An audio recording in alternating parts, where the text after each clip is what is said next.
కడల సర్వపిండి ఎలా క్రిస్పీగా వచ్చిందో చూడండి. సర్వపిండి కరకరలాడుతూ లోపల సాఫ్ట్గా రావాలంటే పిండిని ఎలా కలుపుకోవాలో ఇప్పుడు ఒకేలా చేస్తే ఏం బాగుంటుంది చెప్పండి. అప్పుడప్పుడు ఇలా ఉల్లికడలతో చేసుకోండి, టేస్ట్ చాలా బాగుంటుంది. టేస్టీ ఉల్లికడల సర్వపిండి ఎలా చేయాలో చూసేద్దామా? Let's get started. ఒక ప్లేట్ తీసుకొని అందులో బియ్యం పిండి అయితే తీసుకొని జల్లించుకోవాలి. బియ్యం పట్టించిన బియ్యం పిండి అయితే చాలా బాగుంటుంది.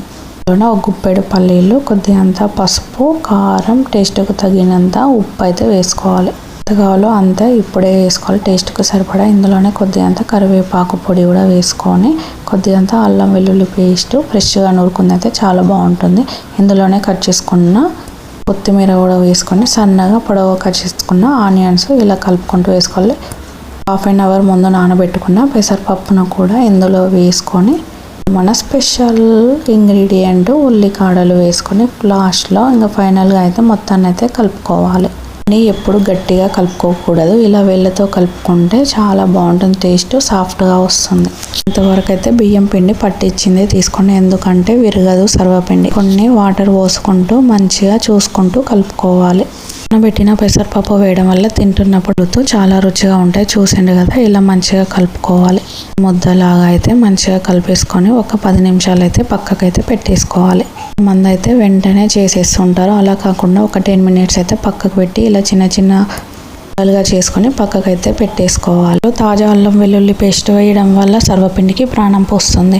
ఇప్పుడు ఒక మందపాటి గిన్నె లేదా ప్యాన్ తీసుకొని నూనె రాసి తీసుకున్న ఒక ముద్దనైతే తీసుకొని ఆ పిండినైతే వీలైనంత పల్చగా ఒత్తుకోవాలి. ప్యాన్ మొత్తం పల్చగా నొక్కున్నాక మధ్యలో అయితే మంచిగా చిన్న చిన్న హోల్స్ అయితే చేసుకోవాలి. హోల్స్ అయితే చేసి ఇందులో అయితే మొత్తం హోల్స్లో అయితే నూనె వేసుకోవాలి. ఆయిల్ వేయడం వల్ల సర్వపిండి సమానంగా వేగుతుంది. ఇప్పుడైతే స్టవ్ అయితే ఆన్ చేసుకుని స్పిన్ అయితే పట్టి ముందు 2 నిమిషాలు అయితే ఎక్కువ పెట్టుకోవాలన్నమాట. మంటను తగ్గించి మూత పెట్టి ఉడికించుకోవాలి. పిండికి మూత పెట్టడం వల్ల మంచిగా కుక్ అవుతుంది. చూసి కదా, ఒకవైపు కాలాక మరోవైపు అయితే తిప్పుకోవాలి. 1 నిమిషం అయితే కాల్చుకొని పైన క్రిస్పీగా లోపల సాఫ్ట్గా వస్తుంది. ఇలా ఇంకో సైడ్ అయితే తిప్పుకున్నాక స్టవ్ అయితే ఆఫ్ చేసుకోవాలి. క్రిస్పీగా లోపల సాఫ్ట్గా చాలా బాగుంటుంది. కూడా ఇదే ప్రాసెస్లో ప్యాన్ తీసుకొని నూనె ప్యాన్ మొత్తం రుద్దుకొని పిండి ముద్దనైతే తీసుకొని పల్చగా ఒత్తుకోవాలి. మొత్తం పల్చగా ఒత్తుకున్నాక మధ్యలో అయితే హోల్స్ చేసుకొని నూనె అయితే పోసుకుంటే సమానంగా ఉడుకుతుంది. ఒకవైపు కాలాక మరోవైపు అయితే తిప్పుకోవాలి. కదా, ఉల్లికడలతో సర్వపిండి ఎలా ఈజీగా చేసుకున్నామో ఒకసారి ట్రై చేశారంటే మళ్ళీ చేసుకుంటారు. కడల ఫ్లేవర్తో సర్వపిండి చాలా బాగుంటుంది.